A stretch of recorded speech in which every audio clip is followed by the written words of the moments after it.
So let's talk about it. Let's talk about it. Seth Rollins. Is he really a top star in WWE, or is he just too injury prone to be one? Now, I know the question sounds stupid because I know he's a top star, right? Yeah. But the question is just more than just that. The question is, can he play the Roman Reigns character or role in this company, which is carry the company for 3 to 4 years with no problem? Like you said, Roman, and I know Roman was out more than Rollins was, right? But I think when Rollins gets back, I think it's time for him to take on a less strenuous role in the ring. So he prides himself on being a workhorse, but you ain't got the engine for that no more. This is why I say he's intercontinental material, intercontinental title, because he can be that workhorse, and he can live that gimmick and kind of control it a little better. As a world champion, you really don't have an option when you're set to be in this city. You gonna wrestle, you gonna do this, and I mean, who knows how much control you even have over intercontinental, but at least that's the workhorse belt, or what it was nicknamed, and they kind of doing the U.S. title the same way. But Seth he's a co-star. Yeah. He's a very strong co-star. A very strong co-star. Oh. But he's had many groups, right? But I've never felt like he was that dude. When Roman walked out, and this is not a size thing at all, because it's been smaller guys that got reactions by themselves. So this is not a size thing at all. When Roman walked through that curtain, it was Roman. Like, it hit different. When Triple H used to come out with Evolution or with DX or with the corporation, you felt Triple H's presence. It's Triple H and the team. You knew who it was. When Farouk walked out with the Nation of Domination, it was Farouk. And then it was D-Lo. Then it was Mark Henry. Then it was the Godfather. When you had stables, Ric Flair and the Horsemen, it was Ric Flair. His Horseman was strong, but it was Ric Flair and the Horsemen. With Seth Rollins, it seems like Seth Rollins is always a fill-in for me. It's like he's the co-star that became the star because the star couldn't be on the show that day. That's what he feels like. He's easily upstaged to me, because even as a champion, easily upstaged by CM Punk, easily upstaged by LA Knight, easily upstaged by Jey Uso, and he's the champion. The most he has going for him right now is people sing his song, make fun of his outfits.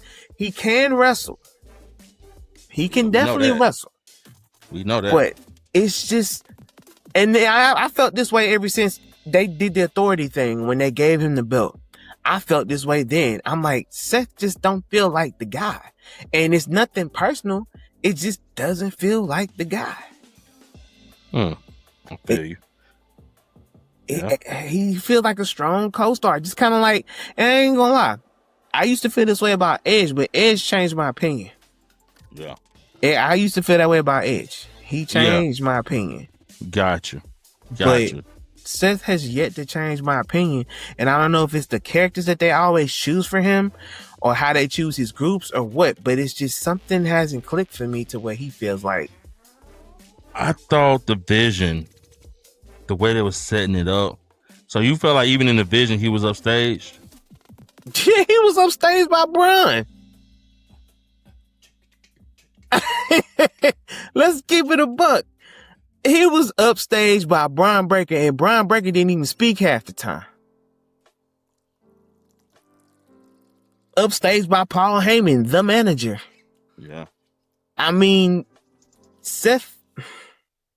You think he was upstaged by his own wife?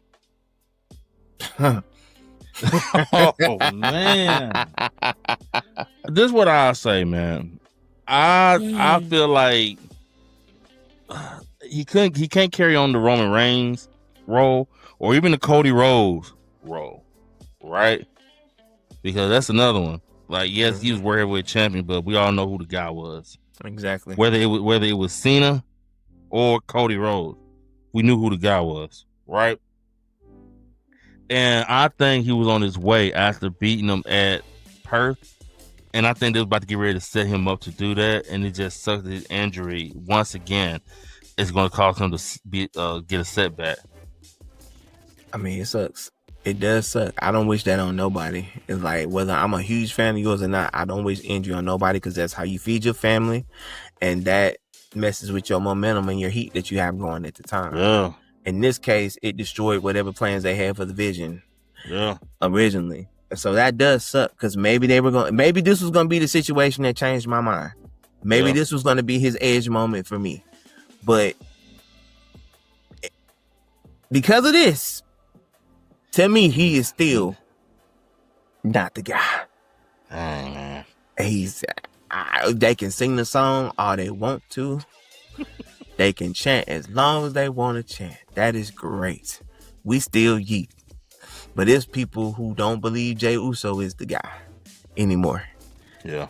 And that's a conversation. That's a topic for another situation. But as far as Seth, man, in-ring ability, he cuts promos. He's good at what he does, but he's just intercontinental for me. And that's my opinion. It's kind of like with Billy Gunn. I should say Billy Gunn was intercontinental material. I agreed. I couldn't see Billy Gunn as a heavyweight champion. But you can see Seth as heavyweight champion, though, right? That's because we've seen it. But it was by force. That's just because we've seen it. But if you really ask me, or did this, no. No. And I mean, you can put anybody else that I like in front of me. I just keep it a buck. Like, I see it on you, I don't see it on you. And I guess that's what makes the difference in bookers and promoters and all that. Because, I mean, everybody's going to see the picture differently. But Seth, Intercontinental US. Like, again, a strong co-star. Like, if DX was a thing right now, he would be where Triple H was. And Roman would be Shawn Michaels. Gotcha. So, gotcha. A strong number 2. Gotcha. All right.